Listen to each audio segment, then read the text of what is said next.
This is Tailgate Talk. Grab yourself a folding chair and a cold one, because we've got sports talk fresh off the grill. Hosted by DB Cooper and Itty Bitty Ute. Produced by Jaywalk.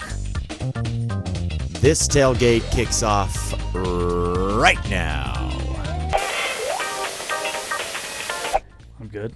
How are you? I'm good. How are you doing? I'm doing good. How are you? Good, thanks. How are you doing? I'm doing well. How are you? I'm great. How are you doing Welcome on today? into the Tailgate Talk podcast, where the food is hot and the drinks are cold. I'm DB Cooper. Alongside me, Itty Bitty Ute. And on the ones and twos, Jaywalk. Jaywalk. Wonder what he's going to do for that. How you doing? Good, man. How are you doing? I'm good, man. I'm good. It feels like it's been a while since we've talked. Lot of things have happened. Oh, jeez. It's been a week since we've talked, but lifetimes of events took place this week up on the hill. How could you not be excited, bro? It's an exciting time. How can you not? I never said I wasn't excited. Are you not excited? I'm excited. It. Jesus. You were the one saying you weren't. Okay?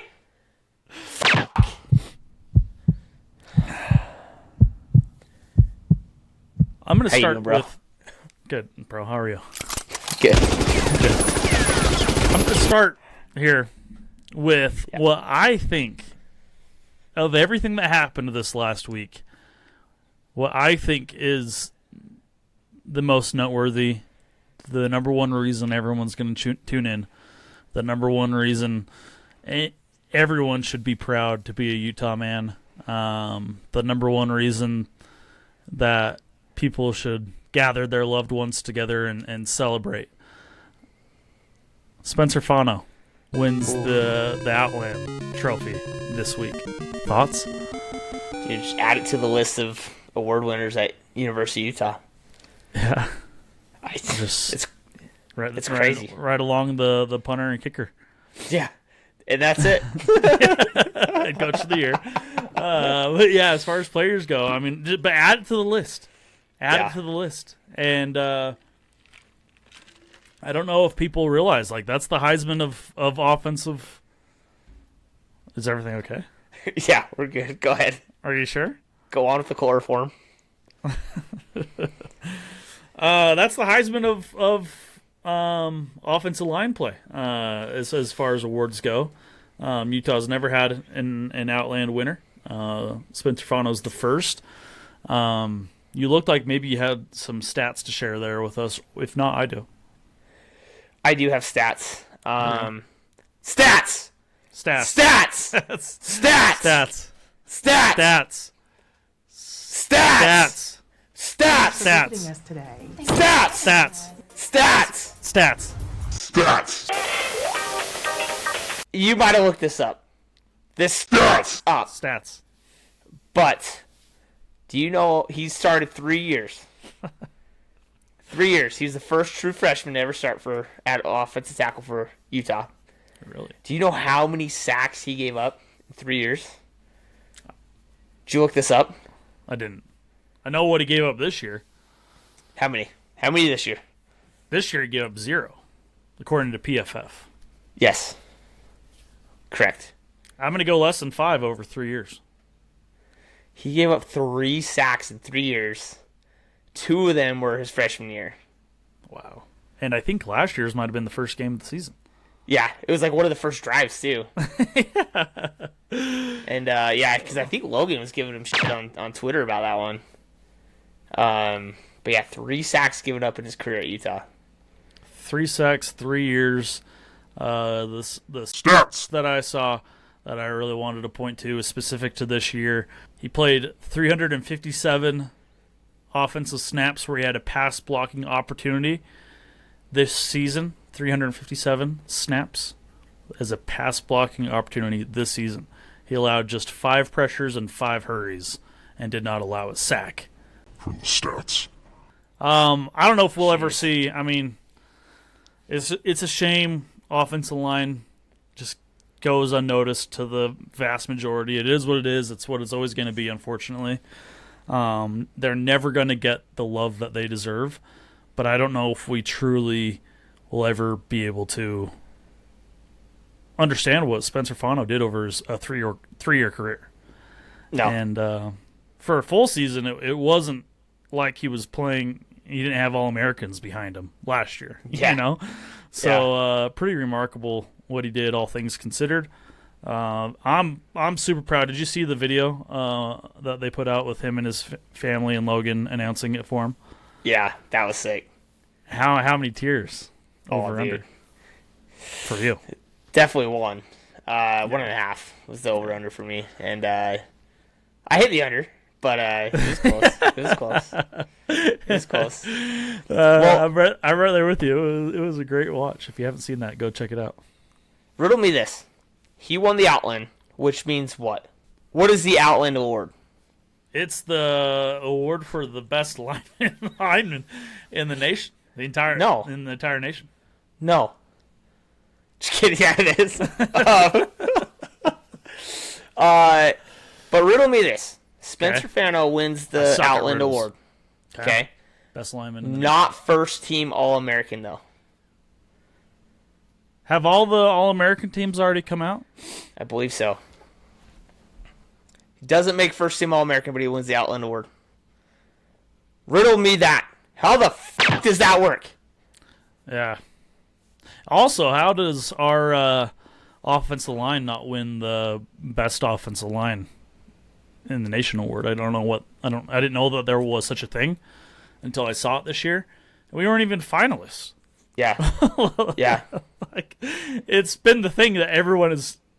The one thing that's been consistent about this team this year, from preseason to the whole season to the postseason, Utah's offensive line is that offensive line. We weren't even finalists on the best offensive line award. But Spencer Fano also won that one. And he's not first team All-American. Was that Jamie? Jamie said I made a mistake. I miss Jamie. I miss having a Jamie. What was the mistake? Jamie says he did make the first team All-American. And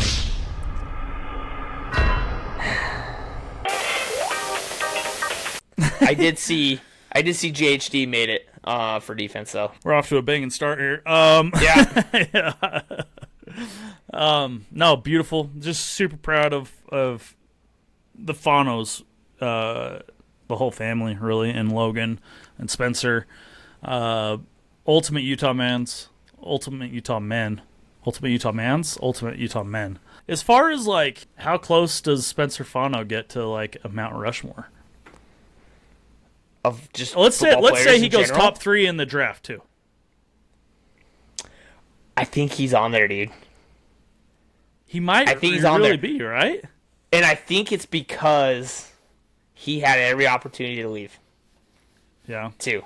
I mean, that plays a big role in my books. Kincaid is on there because he had a chance to go make $2 million at Bama, and he stayed.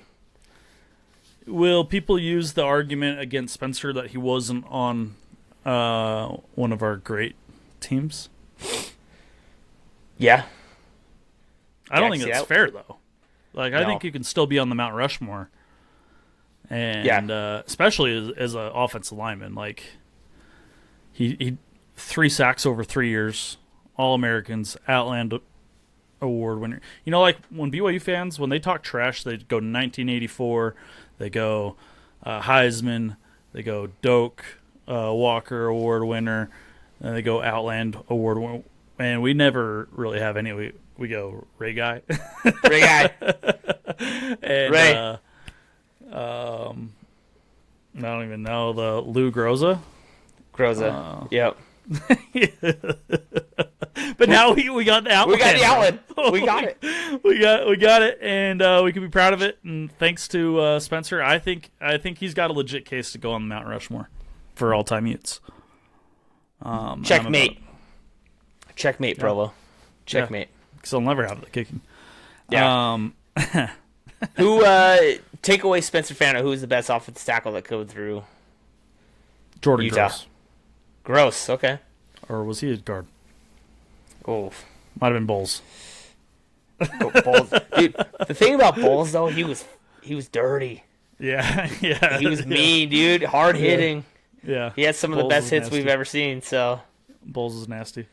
I thought when you were I answered the question before you finished. I thought you were going to say offensive lineman. And that's when Jordan Gross came. Yeah, I think he was an offensive tackle, but I don't know that for sure. A little bit like before my super time. Jamie. Jamie! I'm pretty positive Jordan Gross was a tackle, but he might have been a guard. we've had some good offensive tackle. University of Utah drafted 8 overall by the Panthers. I'd go him, then Bowles. And, I mean, it could go either one. And the NFL career that Bowles is having. I think the only difference as far as Utah careers for me is we had Bowles 1 season, right? Maybe 2? Yeah. 2 at most. I think it was just 1 real season, though, right? Yeah. Whereas Gross was at least a 3-year guy. Same with Yeah. Fano. So I think those guys got to go above Bowles. And Okay. I know enough people are going to put Bowles on the top of their list as they should. And I'm not going to argue that. But, Yeah. yeah. Well, since Gross went 8, and we'll address this back, in April again, but I'm gonna put the over under at 7.5 for Spencer. I'm going way getting under. picked. Everything I'm seeing is top Under. 5. Sheesh.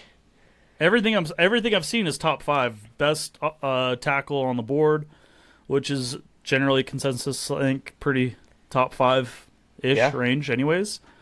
Last I saw, I think it was 3 to the Browns. I don't know if Yikes, I I love hope that, not. but- I hope not. I hope not. But the higher the better. I'll take it. Yeah. Browns have had good offense and defense linemen in their history, so they suck it everywhere else. So maybe it would be a good thing. Yeah. Second biggest news of this week. Coach Witt moving on, stepping down. The old ball coach. The old ball coach. Yeah. This one didn't cross your desk. No. Who? Yeah. Stop ringing a bell. Our What group happened? chat's been a little slow there, this week. You think I would have heard about it, but Coach Witt, after 21 seasons as the head ball coach, after I think 33 full seasons on staff, our whole entire lives, the old ball coach is hanging up the headset and taking a seat down. How do you feel? I think we expected this day to come for years now, and it kind of heated up in the last 2 weeks, so we kind of knew it was coming. But when it was announced, I genuinely got sad, and it was bittersweet. I mean, he deserves the best retirement ever. He deserved it all, but it's over, dude. Like every year we were guaranteed a good year with Witt at the helm, and I mean, last year's a fluke. We all know that, but yeah, a couple fluke years, but in the grand scheme of things, yeah, you could go into game 1 expecting a good year. Even those 3 seasons we didn't go bowling, we went into all 3 seasons expecting after going into game 1 that we were going to be bowling at the end of the year at the very least. A lot of people didn't like him because he didn't win 10 games every year, which he got pretty close a lot of the time, especially like some of his best. Was really like post 2018 once we got kind of that monkey off his back and we won the South Division. It seemed like those were like the best years. 18, 21, 22, 23 was a remarkable coaching job. Last year was crazy, but then bounced back again this year. Is probably going to win 11 games when it's all said and done, and just a remarkable career. Pretty cool when you think about it. How many times will we see this in our life? We're not going to see this very often in our life where a coach gets their first head coaching gig somewhere and they retire at the same place. Yeah. What are the others that come to mind? I mean, I think Kalani will do it eventually. I think, but you never know. Yeah. It's hard to come up with others that have done it off the top. I know, like I think the Iowa coach, Ferentz or whatever. Yeah. I think that was his first job, but it might not have been. I don't know 100% that it was or wasn't. And then Gundy. Yeah. I don't know if he had to stop. Yeah. But not very often. You get the first job and you ride it out the whole time. No. 2 decades plus. No, yeah. It's crazy. He started coaching at Utah before we were even born, and here we are with the podcast talking about him. Yeah. Yep. It's crazy. What a ride. I think just a couple of my favorite moments had nothing to do with on the field. I think how he handled Ty and Aaron and the 22 forever thing and everything about that and the 21 season and just everything that season was and entailed. But really how he led the team, and it was just a strong figure. Will always be something that was amazing in my mind, I think in a lot of people's minds when you really step back.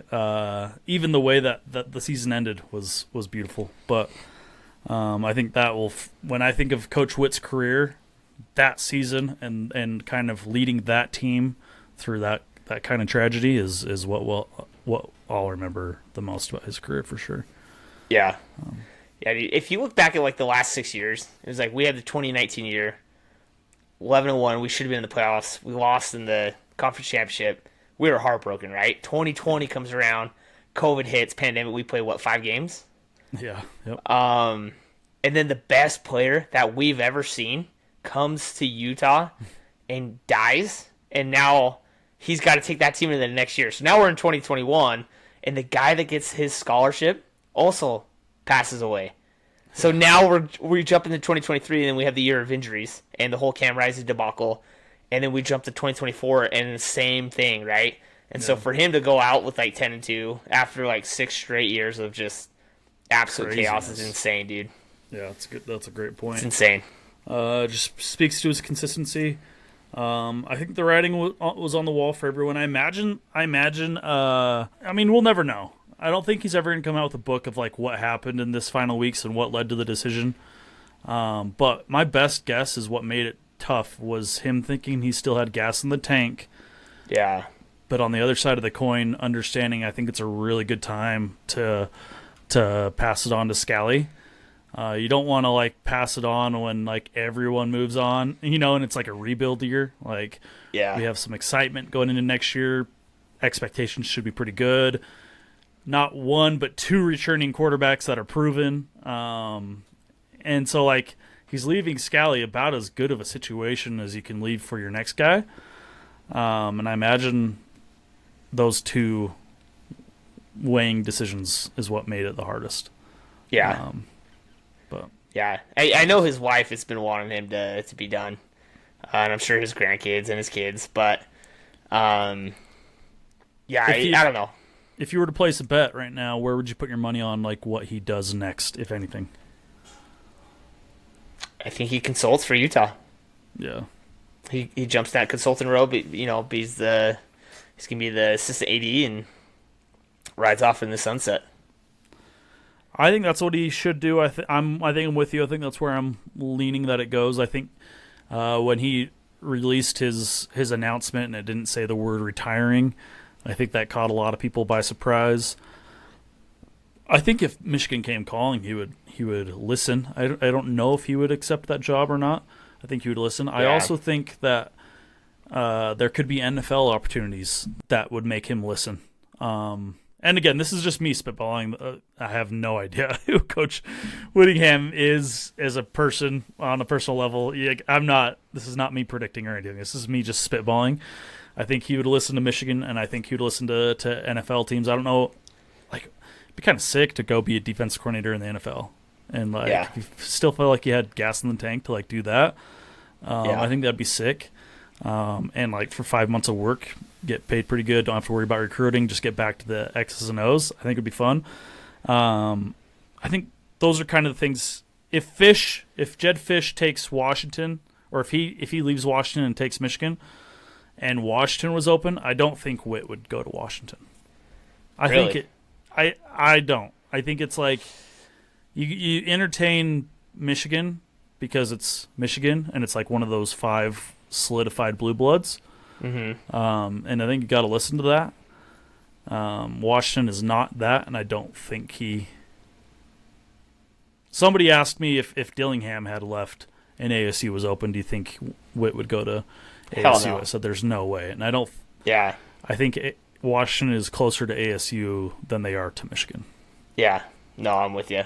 You know, I do like the NFL part. Like his kids at Kansas City. Like, what if he went to Kansas City? Yeah, and was at DC there for a year or two, and that would be fun.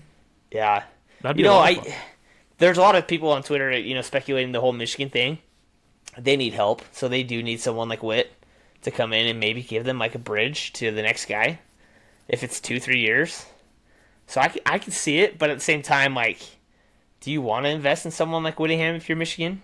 I don't think that their fan base would actually accept it. I think that they need a bigger name to please that fan base and those boosters.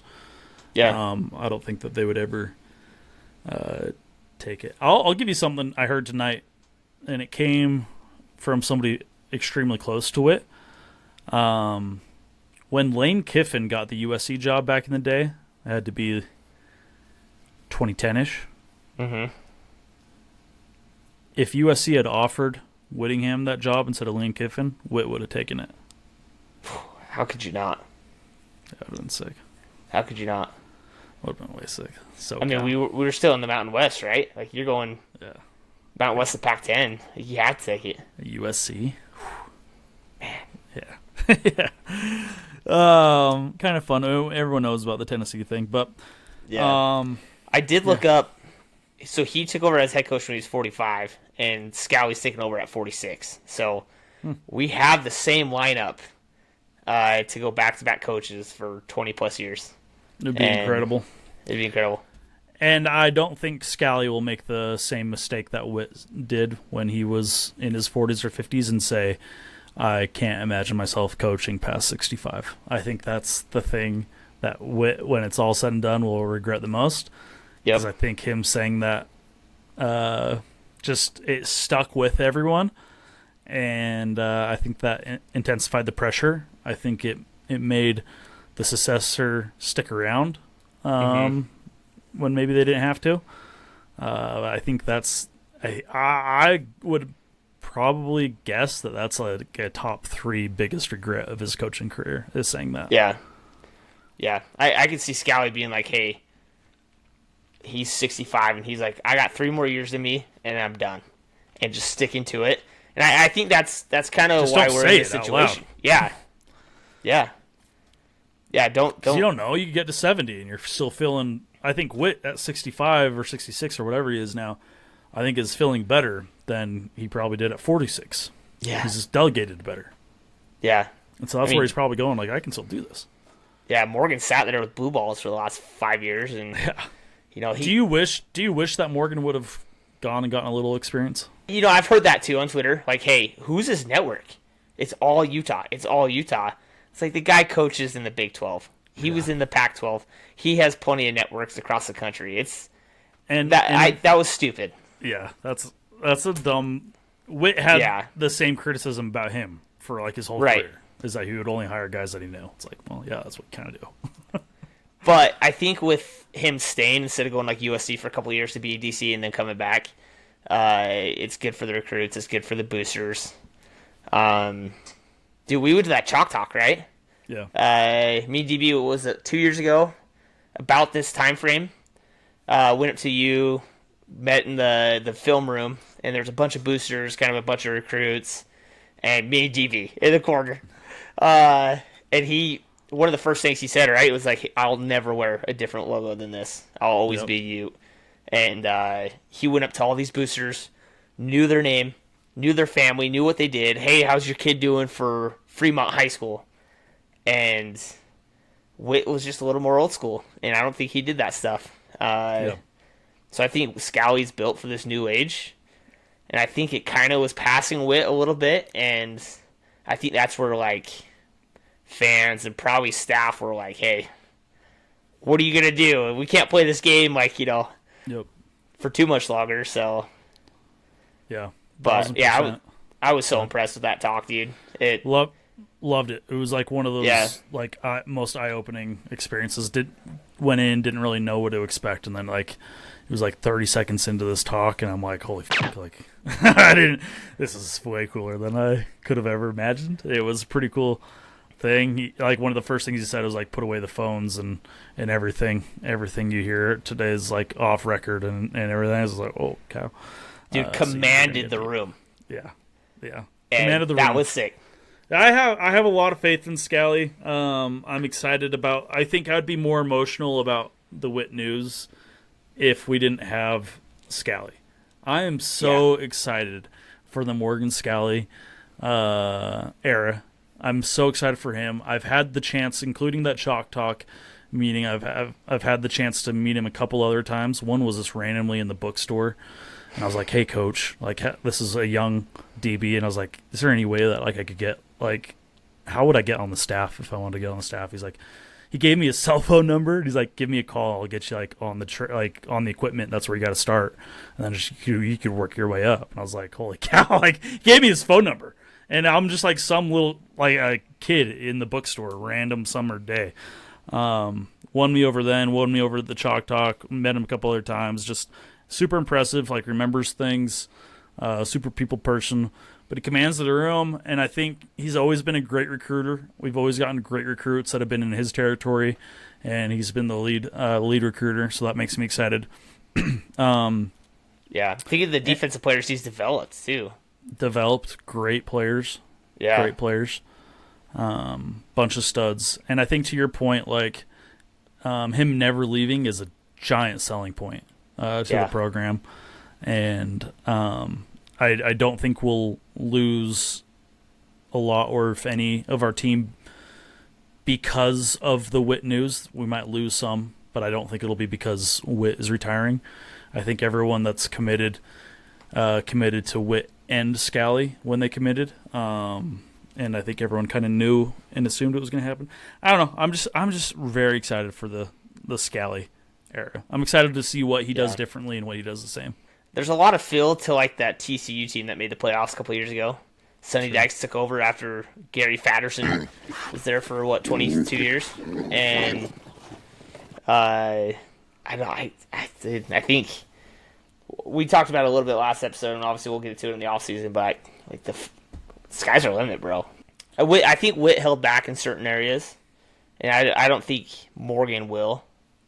I think he's a little more new age. He gets it. He was a player 20 years ago, right? So, I got a good tweet.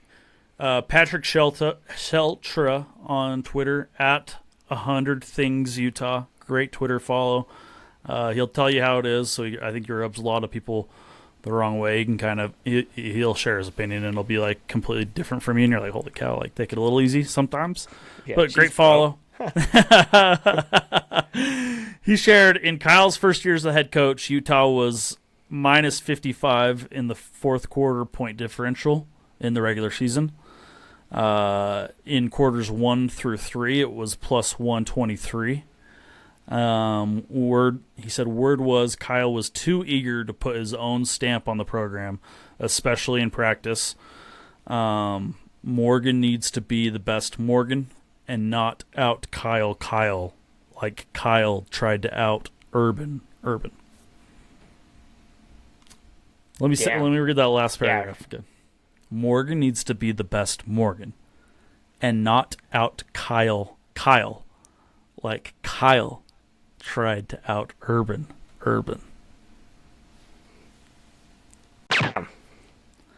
I think a little bit of a pride thing with Kyle.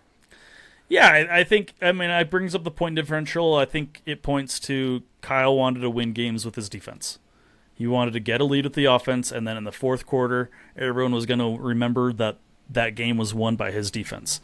And that's why I probably didn't score. Like, the differential was a little bit off.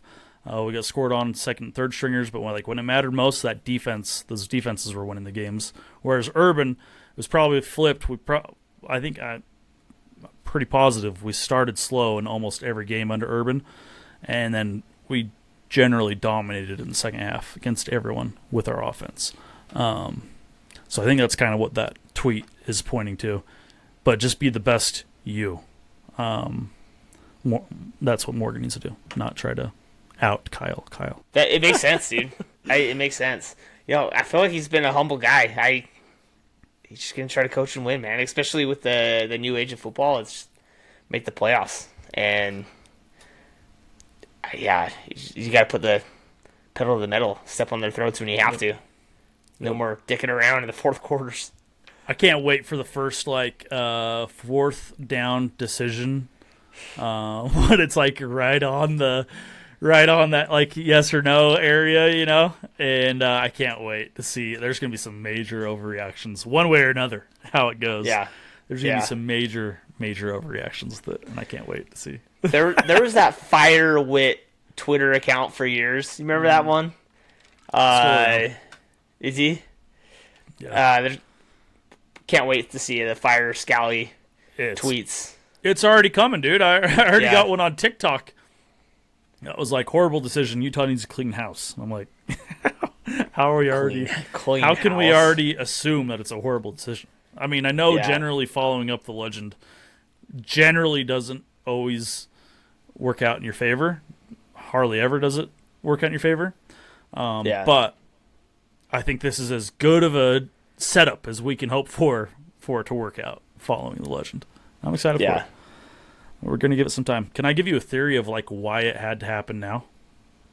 Please. I think 2030 is the date on the year on everyone's mind. 2030. Keep that in mind. 2030. 2030. You ask, DB, what do you mean? That's the year if we get invited to the Big Ten. I think that's the year we're going to get invited. So let me say that again. If we get invited to the Big Ten, I think that's the year we're going to get invited. 2030. I think why this needed to happen now is we need to prove to those conferences we're not just a one-trick pony. We're not just a program just built on Kyle Whittingham who's going to retire any day the moment that they invite us. We need to prove that we're a program that's going to win no matter who the coach is, and we probably have this coach for the next 30, 40 years, so we're going to win a lot. He's not going anywhere. He's proved he's not ever going to leave. And this gives us, whether it was this year or next year, it's 4 to 5 years of Scally time to prove to those conferences Utah can win with whoever coach they have. And you don't need to be worried about that. I like it. I like it a lot. Okay. 2030.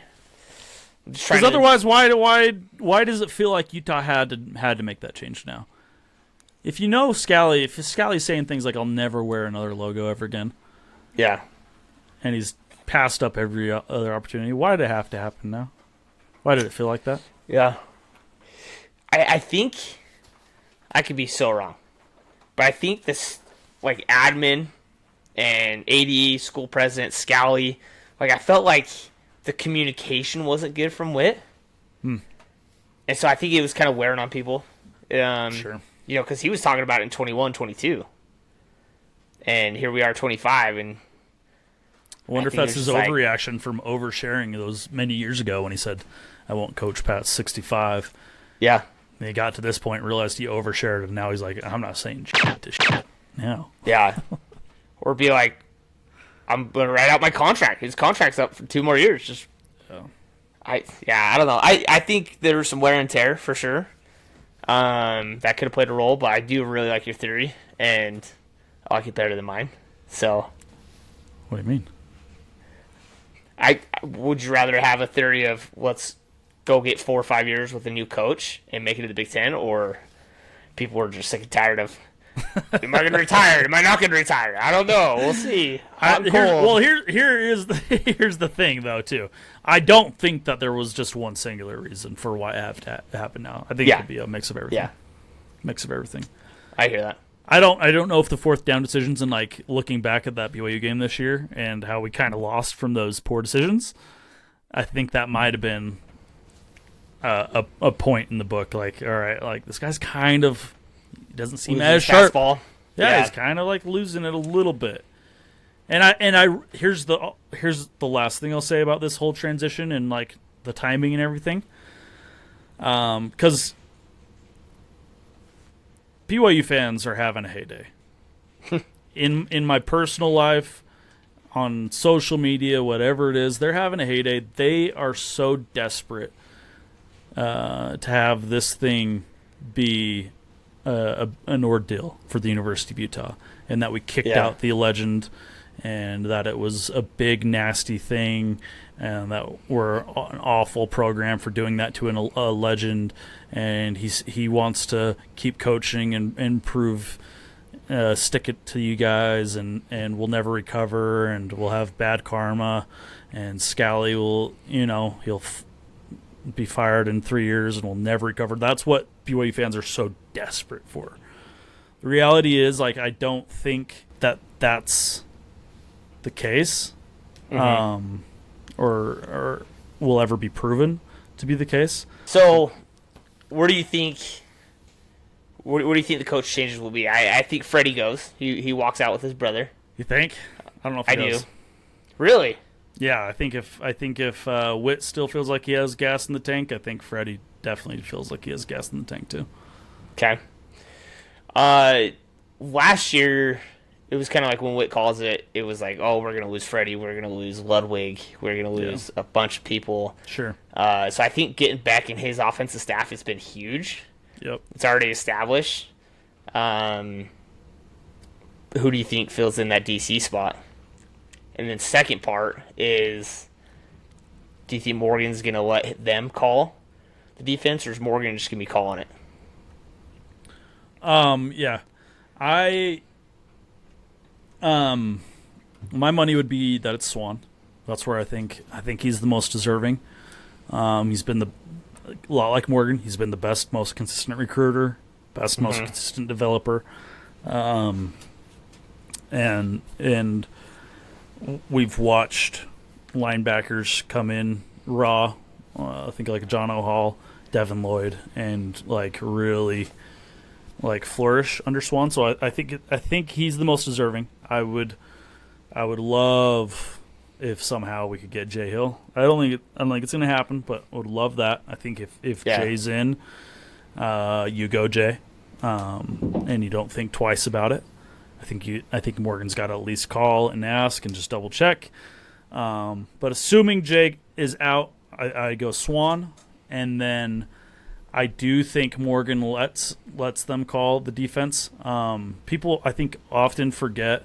When Sataki was running the defense, I think we were mostly like a base, like 4-3 defense a lot of the times.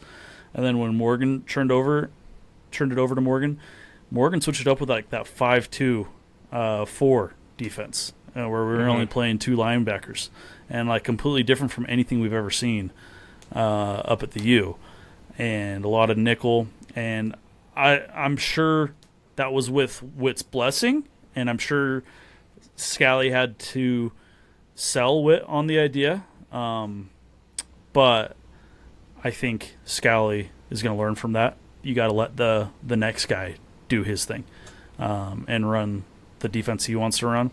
I think people overcredited Scally's defense by they overcredited Whittingham in saying, "Oh, it's just Witt's D." I think Witt has a lot of influence, but I think that's Scally's D. Yeah. I mean, Witt said a million times, like, the program ran itself. Yeah. They got it to a point where it was just running itself, and so it didn't matter who was taking over next. And so, yeah, I see that. Yeah. Everyone put it on Witt, and yeah, he was the culture guy for sure, but Scally won't work if he doesn't let the next guy do it. He's had to have learned from Witt, like how much control you give up with the defense, because I don't think Witt was completely hands off with it, but I do think it was Scally's defense. I don't want Scally to be completely hands off the defense. I want him to still have an influence, but it's got to be whoever. If it's Swan, if it's Shaw, if it's somebody from the outside, whoever it may be, it's got to be like their defense, and they got to call. Okay. They got to. Does that make sense? That's my opinion. Yeah. Okay. I like it. Yeah, no, I'm with you. I think Shaw's probably in the running too. Yeah, that's fair. He should be. Again, consistent recruiter, great developer. He should be. I would be happy with either one of those. Yeah, I think we pretty much keep our whole defensive staff. Bro, I'd be thrilled with Luther Ellis getting the call. I don't think he's as deserving because he hasn't been there as long, but I think he'd be great. Yeah, I think Luther would be great. Yeah, yeah. Played in the system. His coach in the system. What was he at Idaho State? Was he a position coach or was he DC? That's a good question. I think he might have been DC, but he might have just been a position coach. That's a good question. Looking it up. I don't follow a lot of Idaho State football. Yeah. He was defensive line coach for the Idaho Vandals. So he's never called the defense. Yeah. I think he could. Yeah. Again, I think he's the least deserving of the people on the staff, but... Yeah. I also think he's one of those people that he doesn't need to be the DC. He could be the defensive line coach for the next 15 years and retire happily. That's also the thing. Like, if you brought in Jay Hill, I think a lot of these guys, maybe not Swan, it'd be interesting to see, but he could just stick it out and be like, I'm good with the linebackers. Yeah. But I definitely get that feeling with Shaw. Like, I don't think Shaw has to be. I could be completely wrong, but I don't get the sense that Shaw has to be the defense coordinator. I think he loves what he's doing. But so, Scally was defense coordinator and he oversaw the safeties, right? Yeah. So, everyone on Twitter saying that he can't do that now. So, yeah, generally, like, the head coach gives up. Generally, not all the time. He could still coach the position group. Our boy Dillingham, I think, is the quarterback coach for ASU. Great, one of the best coaches of all time. And he's a diehard Witt guy. That's why he's not leaving Arizona State. He's said time and time again he wants to be the next Kyle Whittingham just for Arizona State, and he adores Kyle Whittingham, and he's studied Kyle Whittingham, and he wants to do everything exactly like Kyle Whittingham. That's why he's not leaving Arizona State. There should be no shock to anyone that Kenny Dillingham's sticking with Arizona State when bigger names with more money are coming calling. He loves Witt. He's learned a lot from Witt. He's a great coach. If you think otherwise, you're just playing dummy. I do want to add to this, not about Dillingham, but about that situation. We've seen Kalani stay at BYU. We've seen Dillingham. We're going to see DeBoer stay. For some reason, Michigan thinks they're a better job than Alabama. I think it might be there. You don't have to replace the guy. If you come to Michigan, you're not the guy that replaced Saban anymore. Yeah. That's the only selling point, I think. Go ahead. Okay. So I feel like if we didn't have Morgan Scally coaching waiting, we were this close to being Penn State, being like, what the fuck are we going to do? Yeah. And Michigan, what are we 2 blue bloods. People would be dying for these jobs, and they're not getting these guys. Yeah, that's a great point. It's crazy. That's a great point. If Matt Campbell was our next coach, I'd actually be disappointed. Oh yeah, I can't imagine what Penn State fans are thinking. I would legit be disappointed if Matt Campbell was the one replacing Coach. I think he's a fine coach, but like, I think he's just a fine coach. I'd be disappointed, and he's going to Penn State. That's crazy. I wonder if these coaches are being more loyal now that the transfer portal's in existence.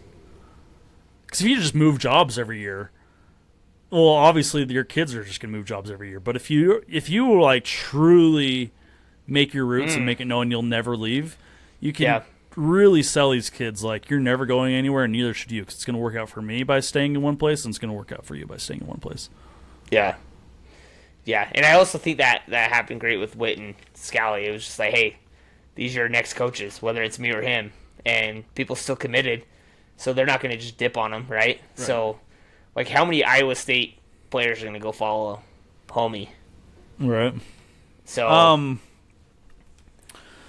yeah, I haven't seen any talk about Iowa State players, but like, if Penn State gets any Iowa State players, I don't think they're very excited about Iowa State players going there. Yeah, it's crazy. It's crazy, dude. Anything else that you want to cover on either Witt or Scally? It's exciting times. I mean, you got to be excited. winning, these awards, getting a new head coach, and then, of course, the new PE deal. Yes. Didn't know if you wanted to start talking about that. Yeah. I think definitely we'll have a lot of time in the offseason to break down this PE deal. The more that we find out about it and the more that comes out. But we obviously definitely have to cover that.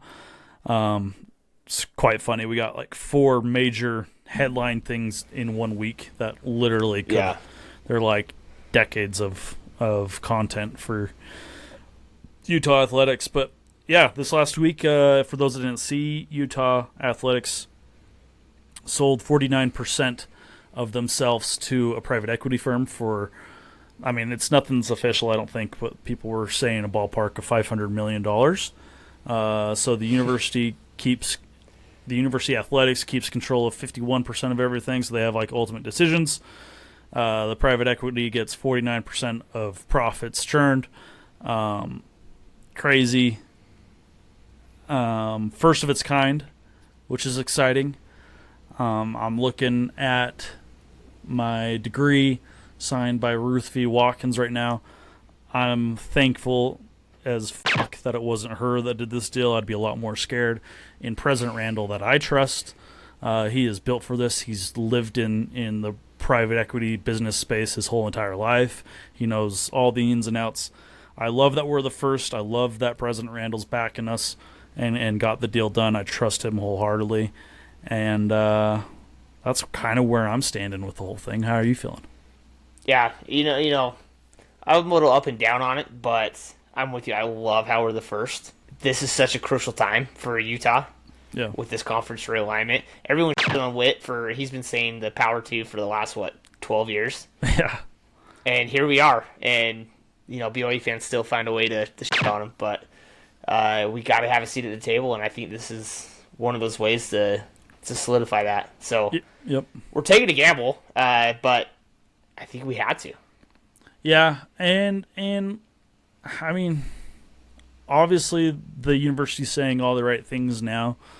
So, like, they still own a majority of it. I love that the boosters can, like, buy into the LLC and, like, get returns.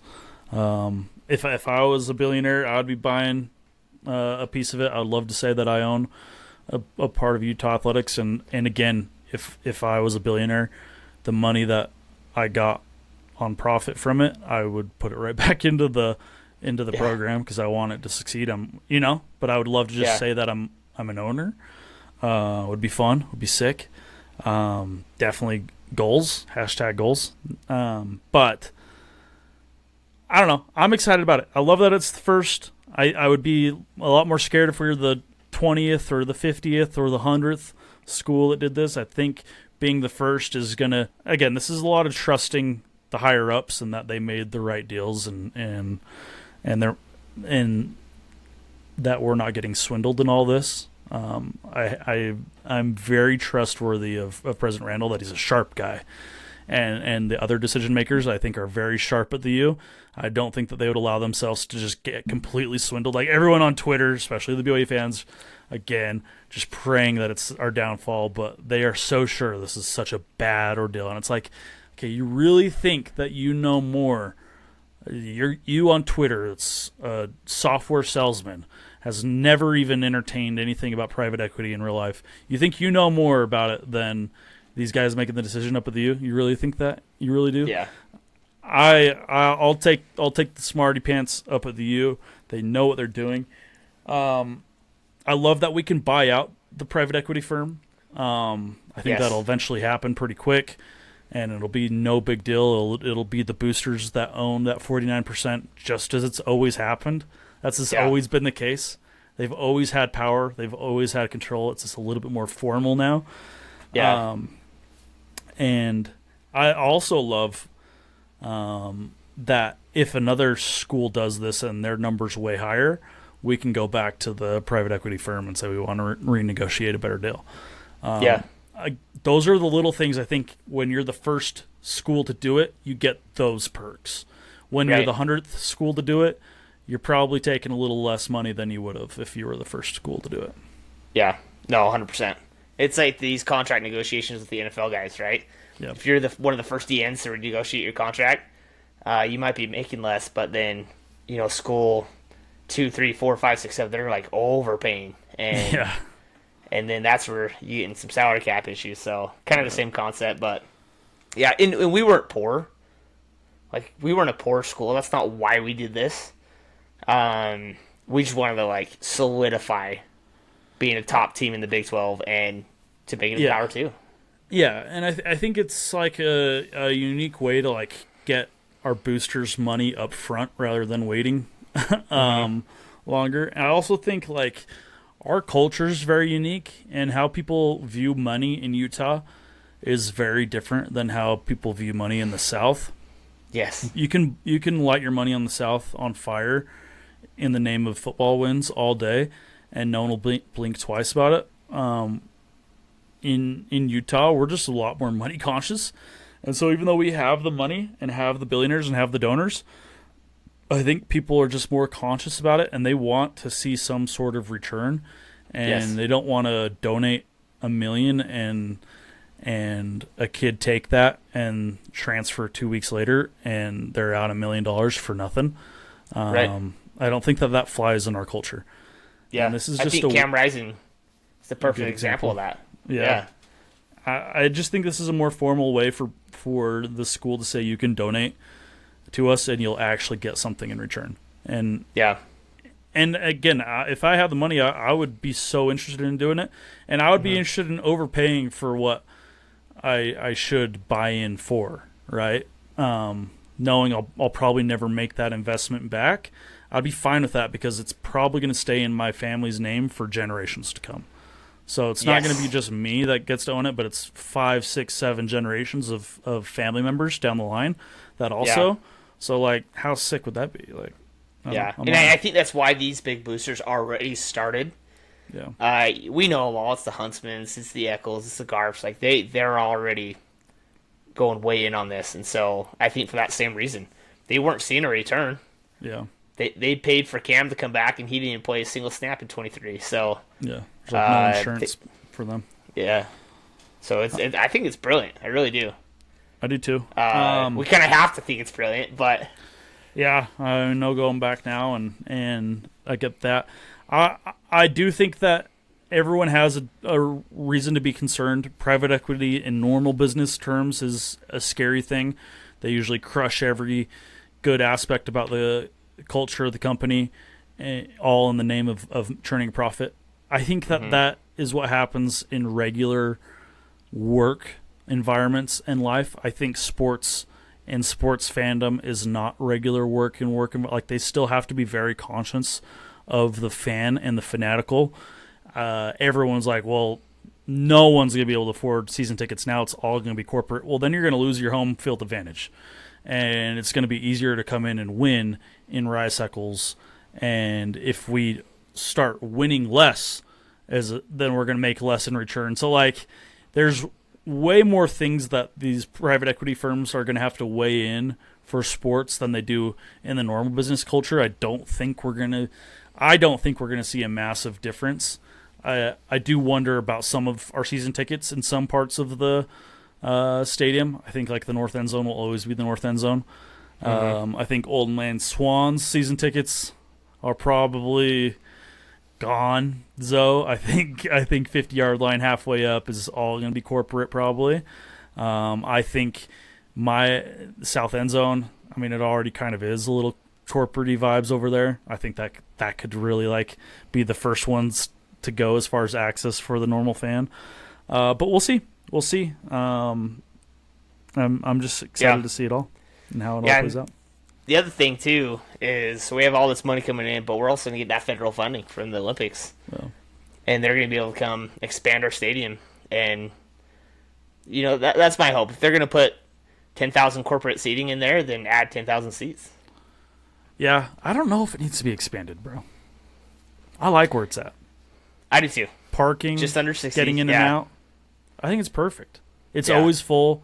If the games that it's not like standing room only, you really can't feel like it doesn't feel empty. Like I think you put 10,000 people in there or seats, and a bad weather game suddenly feels a lot more empty than it currently does. Yeah, even if there's more people. Yeah, I'm with you. Yeah, I think But there's a way to add, upgrade. Lots of upgrades Yeah. to the stadium can happen. Yeah, which I I mean, think will happen. and we have to. Concessions, bathrooms. Concourse. Oh, disaster, dude. I'm excited to see game day, like the entrance video, the music, all of that. All of that's generally done by students and like grads on like internships. I think that's all gonna be like professionally done now, and I think it's gonna be. It stinks for the students at the school, and they have to figure out how to do that and how to like keep that a good incentive to go to school up there if that's what you're wanting to do. But as far as a fan perspective, I think it's gonna be way better and way more. Yeah. It's gonna be sick. I think. Yeah. I'm excited to see how they change game days for for the better for the fans, because I think it will in a lot of ways. Yeah, I think I've actually really enjoyed the tougher games to start the season, the UCLA, the Floridas. But maybe with this Scally area, it's going to be good to start with Idaho. Yeah. Get a win. We have 3 out-of-conference games at home, 7 home games for his first year. Yeah. Yeah. It's like the perfect timing to hand it over. Yeah. Soft schedule, 7 home games. 2 returning quarterbacks. Like, great time. The money, the PE. Yeah. Yeah, it's perfect time. Possibly going to Nike. Do you announce that quick in the next couple months? Just keep the ball I don't know. rolling with big. Because here's the thing. You go Scally. Scally hires Weddle, safeties. You go back to Nike, and suddenly it's 2004 all over again. Oh, man. They could bring back the 2004 unis. Oh, with the black stripe on the side? Yeah. God, dude. Oh, That was legit. I mean, it might really like set a frenzy of excitement. I know our Under Armour contract's up next year. So we have the 26th season, and then after that, it's done. But it might not even. I mean, that's just what the contract. I mean, in theory, you could buy out of that contract, and next season, the 26th season, we could have Nike jerseys. Yeah. Why not? Why not? Feels like 04 again. Could you imagine Oh, the hype? that shirt. The marketing? That shirt with the chili dog U is gonna go so hard. Ooh, feels like 04. Ooh, man, I need to start putting those on sale already. Feels like 04. Damn. Feels like 04. Feels like 98. Up at the Huntsville. Scally holding the Fiesta Bowl trophy. Man. I'm with you that I think Under Armour for fans has been great, but for the players, Nike's the move. Yeah, no, I'd be fucking furious if I want to stay with Under Armour. I want to be the last school, us in Maryland. I want to be the last schools with Under Armour. I want to ride the ship until it's completely sunken. I love Under Armour. I think it's such a stupid thing on the fan base that everyone just piles on. Like, suddenly we're going to win more because we have a swoosh. No shot. That's not how it works. No. But as a fan, I can buy all the gear, top of the line gear, and it lasts for a very long time. Yeah. No. But it's not a swoosh. Yeah. I get as a player, would you rather be wearing the swoosh or the Under Armour? 100%. I don't give a fuck. 100%. As a fan, I am with you. I don't give a fuck if I'm a player. I want to win. I want to win football games. I don't care what I'm wearing. Are you the type of guy, though, we go Nike, you have to wear Nike to the games? Or could you wear an Under Armour shirt, too? Yeah, I'm still... Dude, my Under Armour polos are going to be good for another... The ones I bought last year are going to be good for another 20 years. I'm going to be wearing those for 20 years. I'm not going to stop wearing my Under Armour polos because... Well, I can't buy more Under Armour Utah polos. Well, what I'm saying is, like, would you start buying Nike so you... I mean, I would to get new stuff, but I'm not going to stop wearing my Under Armour stuff. And my Nike stuff's going to wear out long before my Under Armour stuff will. Well, I get that. But, like, my question to you is, when you're attending a game, and we're Nike. Are you wearing Nike? I already said that. No, I just said I'm not going to give up my Under Armour stuff just because we're a Nike school. Right. That's what I'm saying. Like, I'll still wear this stuff, but I will never wear it in the stadium if we're a Nike school. Why? You just gotta roll with the team, bro. I think that's stupid. One of my favorite shirts is my Nike Utah shirt, and I never wear it on game day. Can't do it. I think that's crazy. I don't love if you wore a Nike shirt and Under Armour shoes. That's always kind of goofy to me, but I don't overjudge. Wear whatever the fuck you want. No, I think it's perfectly acceptable to wear a Nike Utah shirt if it's still. I'm shocked you have. A Nike Utah shirt's got to be 20 years old at this point. I'm shocked it still is not. Yeah, it's useful. Ruined. It's a useful. Still rep it. It's like a Britney Spears belly shirt on me by now, but no, I actually think it was all my dad's stuff because he had a bunch of Utah Nike stuff and I took it. So Nike's just the worst product. We're all it's all fool's errand just for the stupid logo. It's the stupid logo. But as a fan, it's going to be way... And our jerseys are just going to look like everyone else's, which is cool. So, let's say Under Armour's out of the picture. We have a clean slate. What would you go with then? Would you still go with Nike? I'd go Jordan. If you're going to play the brand. I mean, to me, I think the worst choice would be Adidas. Yes. I think Nike's slightly better than Adidas as far as quality goes. And then at that point, it's just Air Jordans.